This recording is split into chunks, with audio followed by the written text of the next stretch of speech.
Have you noticed the air getting thinner? Do you find yourself in the company of radiant togas? Well, then you might very well be in the Feature Pantheon.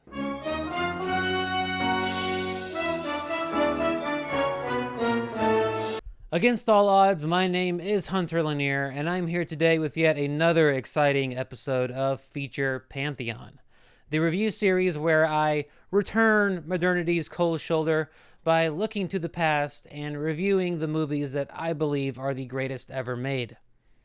On today's episode, I am discussing Fritz Lang's M, starring Peter Lorre, which released in 1931. When I think of M, I think of Don Quixote and Super Mario 64. There is no need to rewind the tape. You heard me correctly the first time. What do all of these have in common? They all mastered a new form immediately, with little to no runway. In Don Quixote's case, it was the novel. In Super Mario 64's case, it was 3D game design. And in M's case, it is the relationship between sound and the moving image. For a film that released just 4 years after the first Talkie, it has an astonishing grasp on how sound can complement visuals and vice versa. You'd think a film from this early pioneering era would settle for baby steps, or settle for having any sound at all as being enough of a draw. But no, Lang uses sound not as a new feature, but as a new toy, something to experiment with and test the limits of. Perhaps the most obvious example of this is the motif of Peter Lorre whistling in the Hall of the Mountain King. Its stark, perverse whimsy is the perfect theme for the character and serves the same purpose as big, foreboding footsteps. The other innovation with the whistling is that it, and thereby sound, is integral to the plot, as the character's compulsive whistling is what ultimately gets him captured, and by a blind man no less. What better way to communicate the importance of sound other than having a blind man catch the killer? As far as I've seen, Talkies up until 1931 when M came out could have been told without sound. They could have been silent films. They used sound, as I called it earlier, as a new feature, as a novelty, but not M. It's no wonder, looking back on it, that Fritz Lang took so long to make his first Talkie, because it seems like he really actually wanted to wait until he had an idea that required sound as being purposeful. The other amazing way the film uses sound is by not using sound. A lesser director would overuse a new toy, but Lang understands how powerful sound can be when contrasted with silence. Take the street scene with the sparse sounds of the cars driving by and honking at each other. And then we see Peter Lorre stop at the shop window, looking at all the little trinkets. And then he sees the girl's reflection in the window, a girl standing behind him. As his dark compulsions start to bubble up, the sounds of the street fade away, and you're left with nothing. It's as if the film suddenly leaves you alone with the killer, and you want nothing more than to hear the sound of any other human life. Any life at all, so you can escape this creep. The film gives you the relief when Lorre completes his transformation, and the sounds of the street slowly return, quickly followed by the whistle. What's important to remember is that not only is it amazing that Fritz Lang is able to master this relationship between sound and image so early on, and on his first attempt, no less, but it's not even the sort of thing you see today. Today, sound is taken for granted. For the most part, it's used naturally, as we would expect things to sound. Yes, films have very much run with the idea of the auditory motif.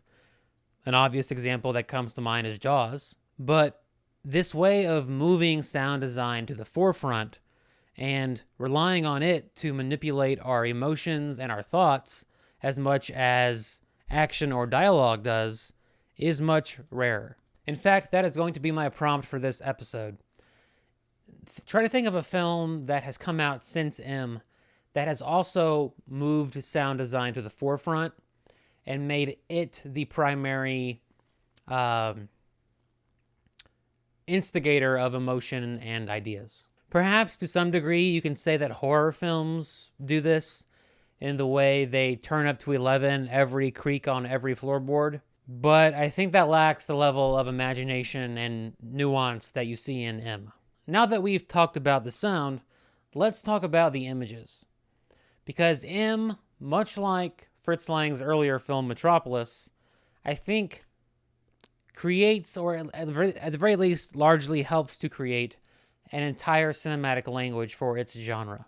In Metropolis' case, it was sci-fi, and in the case of M, it's film noir and the dangerous loner subgenre. Think of films like Peeping Tom, Taxi Driver, Joker. To see what I'm talking about, just look at the film's use of heavy shadows, the sparse use of music, and the preference for urban soundscapes. The way Lorre's character interacts with his face in the mirror, like he's trying to pull himself apart to see what makes him tick. The smoky rooms filled with Dickensian crooks, the distorted camera angles, and the lack of a leading man and letting the character actors run the asylum. It's all here and it's all glorious.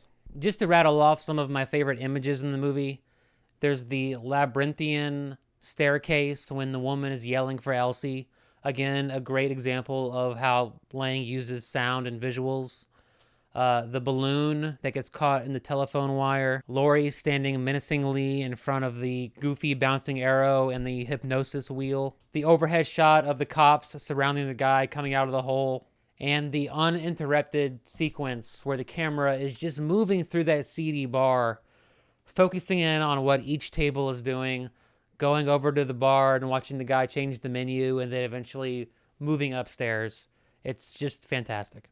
Since I'm not a fan of plot, or at least the emphasis on plot as being the primary indicator of storytelling, I love M for how strange of a story it is, and how much it actually eschews the tropes to come of its genre.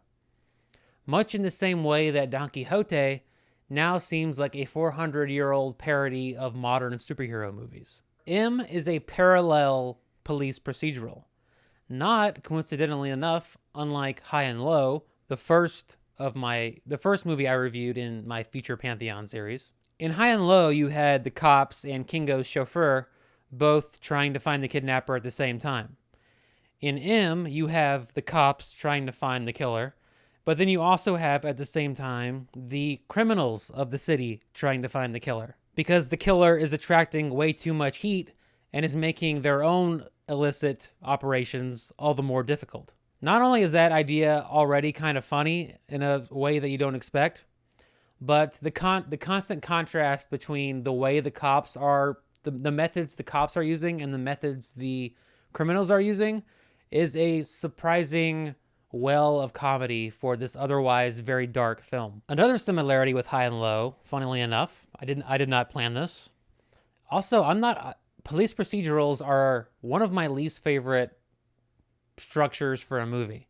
So the idea that two of the first three movies I review for Feature Pantheon are police procedurals is truly me surprising myself. Anyway, another comparison between M and High and Low is that both films don't hide the killer from you. They show you who the killer is very early on. This speaks to M not relying on cheap, disposable tactics like plot twists or big reveals, which are a common plague on police procedurals, but rather that it chooses evergreen storytelling tactics like characterization, dialogue, and visuals. And it does all of this with great subtlety. Even the movie's title is merely insinuation. Last, but in no ways least, I want to talk about the film's final sequence, in which the killer is taken underground and judged by a jury of his peers.